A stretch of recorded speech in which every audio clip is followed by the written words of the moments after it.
Hello everybody, this is Gregory with How I Lost Over 100 Pounds and Kept It Off for 30 plus years, where there should be no hesitance in your weight loss and your weight maintenance.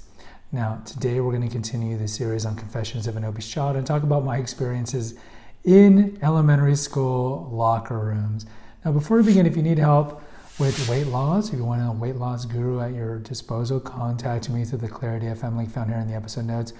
Also, there's links for my website that has tons of recipes and tons of articles and links to my 2 podcasts as well. And if you appreciate my content, there is a link for PayPal as well. Even $5 make a great difference. All right, so I'll definitely put a link for episode 1 of the Confessions of an Obese Child series. And the reason I do these is just to give you a little background on me and what it was like when I was growing up as a child. Some of these stories are going to be humorous and some of them are just anecdotal. Because I think some of you might be able to relate to it and some of you might not. Some of you were overweight as adults and never as children. So, as I mentioned in the first episode, why I gained weight, by the time I got to elementary school, I was already morbidly overweight. I remember distinctly going to the doctor and reading the chart before I should have read it, and it said that I was morbidly overweight, morbidly obese, and I didn't even know what these words meant. But I remember that distinctly, like in 3rd grade. But I do remember as well weighing myself or getting weighed, and I remember entering kindergarten at 80 pounds. So I was pretty stocky already then, and I was already being name called.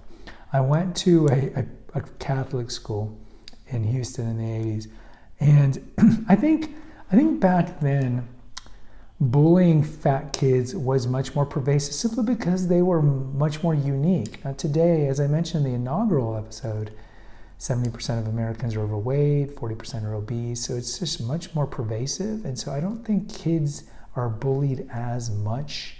And if they are, it's more of the cyberbullying. Clearly in the 80s, we didn't have cyberbullying. I mean, I graduated from high school. We didn't even have email or internet when I graduated from high school.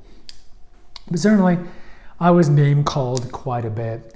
And one of the worst experiences I ever had was in the locker rooms, because back then we had PE and we only had like 45 minutes, but you had to get into the locker room and change like within 5 minutes. The coach, Coach Castro was the coach, was in his old office, and he'd give you like 5 minutes, and then after 5 minutes he'd open the door, grab whatever balls we were going to go do and go play.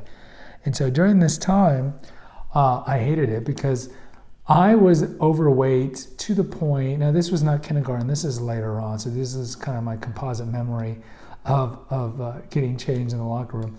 But there reached a point, probably 5th grade, where there were no shorts from the uniform store that would fit me. So my mom had to buy these very elasticy, bright pink shorts. And the reason they had to be pink is because the school colors that were mandated was that they had to be red shorts, white shirt, red shorts, because our mascot was red and white.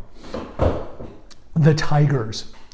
So my mom was like, I can't find, the red super fat size, so I guess I'll get pink. So I had very pink shorts. So when I would get into the locker room, I didn't want to change. Clearly, I didn't want to change. You want to change as fast as you can. You don't want any attention brought to you. The locker room is essentially maybe a little bigger than this room. You got 17 boys changing in there. They're all talking, laughing, and so forth. And I would try to change as fast as possible. And essentially, I was the most overweight kid in my class. There were other chubby kids, but I was morbidly overweight. And so what these kids would do, and it was always a couple of the real bad ones, what they would do is when I was trying to change, they would steal my shorts. They would just take the shorts from me and just rip them away from me. And then they would try to see how many of them would fit in my shorts. Because my shorts were like naturally elasticy this big, but you could stretch it out this big. And so they would be doing this while I'm just wearing my underwear. And of course, my underwear was like foot of the limbs, like really big. And of course, I'm telling them, I'm just a pushover. Oh, stop, guys, stop, please, stop. And of course, they would just laugh because I was essentially, I later on, I had boy boobs, I guess you call it. So I had boy boobs, I'm covering up, I got my underwear on.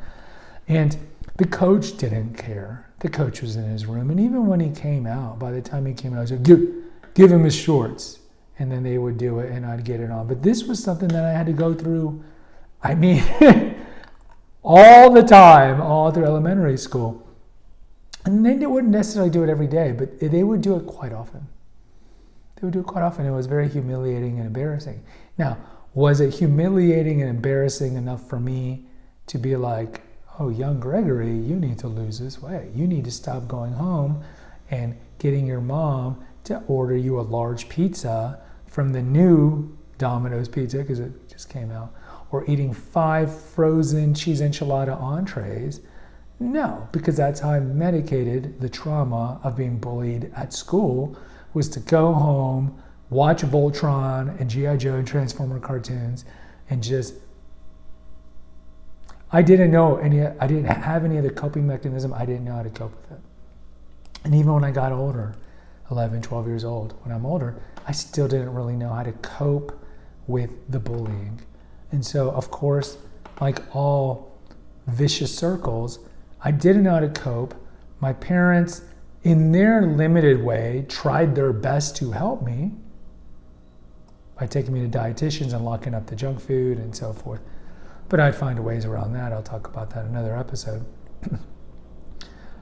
But I would just numb the pain, which made me get fatter, which made me get bullied more, which made me hate myself. So I'd go and binge eat, which made me hate myself even more, which would then lead to more name calling, and the vicious circle continues. So the locker room was a very traumatic experience for me, and it is what it is. You know, it is what it is. I suppose it made me a stronger person, like a lot of some of these other vignette episodes we'll talk about of things that happened to me. But either way, I wanted to share it with you. Guys, post in the comments if you were a childhood obese kid, if you can relate to this. I'd like to hear from you. If you can't, it's all right. Hit the notification, subscribe, and share with others. Until next time, take care, God bless, and pray.